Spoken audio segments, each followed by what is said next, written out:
Bonjour à vous, Charline Bonneau, diététicienne spécialisée en micronutrition et en aide au changement. Aujourd'hui, je vais répondre à une question qui est très importante et que j'ai trouvée très intéressante. Ça me fait vraiment plaisir d'y répondre. Alors cette question, c'est doit-on attendre d'avoir faim pour manger? Doit-on être régulier? Est-ce qu'on doit faire 3 repas, etc. Donc vous avez compris, c'est le principe de la régularité du repas.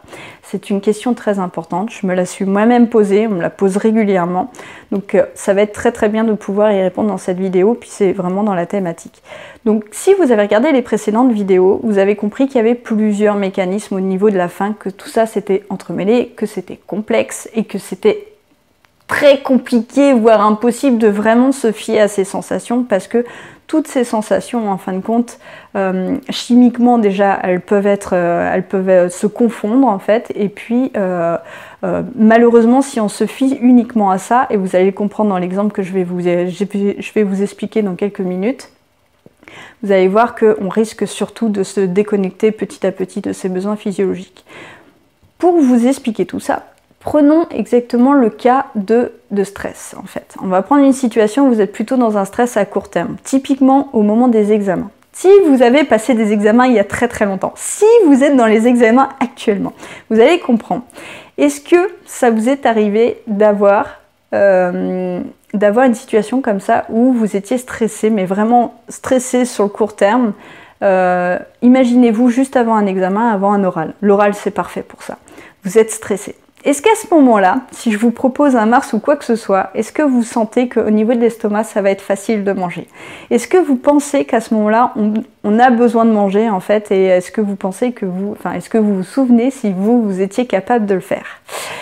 Non. C'est bien souvent très compliqué de le faire, tout simplement parce qu'à ce moment-là, on va vraiment avoir l'estomac très noué, très serré. Et c'est normal parce que quand on est en stress à court terme, donc l'hormone qui va dominer, ça va être surtout l'adrénaline.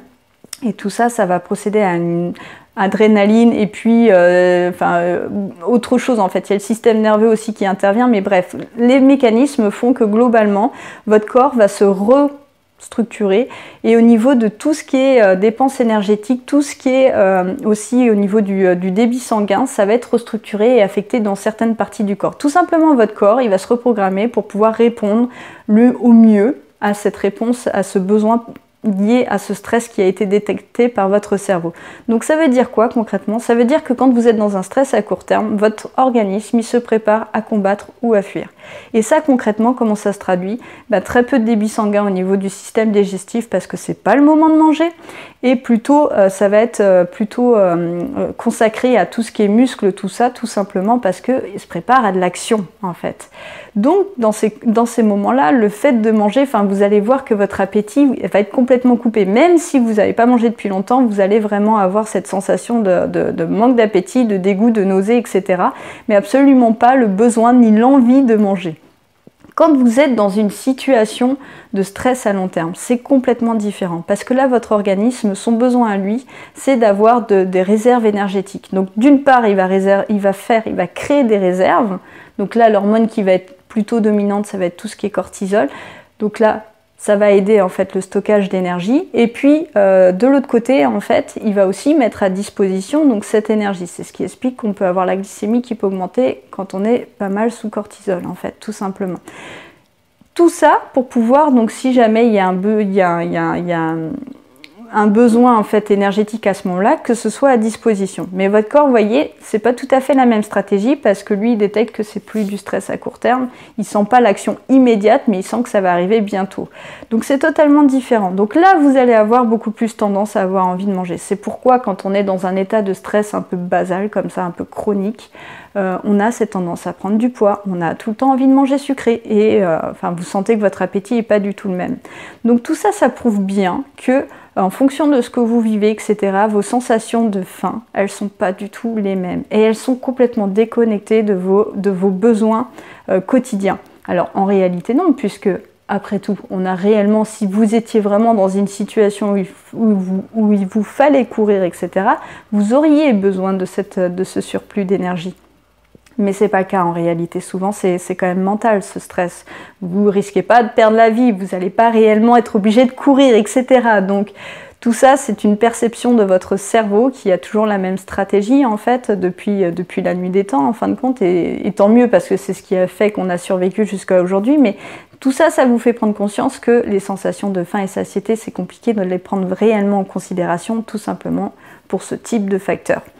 Donc, qu'est-ce que ça veut dire concrètement? Ça veut dire que votre organisme, il a besoin de régularité. Ça par contre c'est évident parce que quand vous mangez, en fin de compte, l'hormone qui va intervenir, qui va être en jeu là à ce moment-là, c'est l'insuline. L'insuline, elle est sécrétée par votre pancréas et votre pancréas, pour pouvoir fonctionner toute sa vie, il a besoin de régularité. Si vous lui faites tout le temps des coups de surplus, à plus produire, à moins produire, etc., vous allez l'user prématurément. Donc la régularité, c'est la clé. Alors là, vous allez me dire, ok, c'est très bien, mais si jamais vous n'avez pas faim à un repas, eh bien, dans ces cas-là, c'est sûr que je ne vous demande pas de vous forcer de manger exactement ce que vous allez manger habituellement, c'est-à-dire un repas équilibré qui va être constitué d'une viande, d'un féculent, de légumes et puis d'un dessert, etc. Ce qui peut être fait dans ces cas-là, c'est effectivement manger un petit peu plus léger, mais manger quand même une petite quantité. Peut-être plutôt des légumes à ce moment-là, puisque vous n'avez pas besoin réellement d'énergie si vous n'avez pas faim, donc évitez le féculent, etc. Pareil pour la viande, peut-être diminuer la portion en fait. Faites-vous une toute petite portion, mais mangez à ce moment-là, tout simplement pour ne pas décaler les repas. Ensuite, vous attendez le prochain repas, et puis là, forcément, vous aurez plus faim, donc vous mangerez normalement.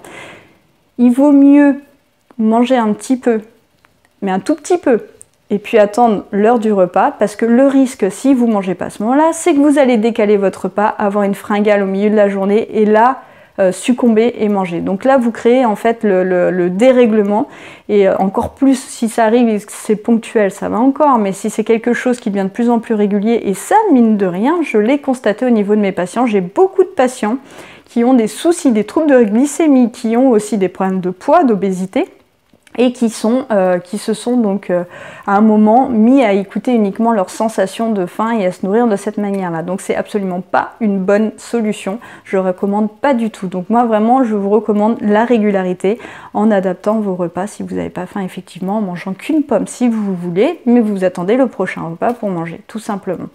Voilà, donc c'est tout ce que je voulais vous dire aujourd'hui dans cette vidéo. On se retrouve demain pour la prochaine vidéo. En attendant, n'oubliez pas qu'un changement alimentaire, ça passe par un changement global, et que tout ça, ça repose sur un pourquoi fort. À demain.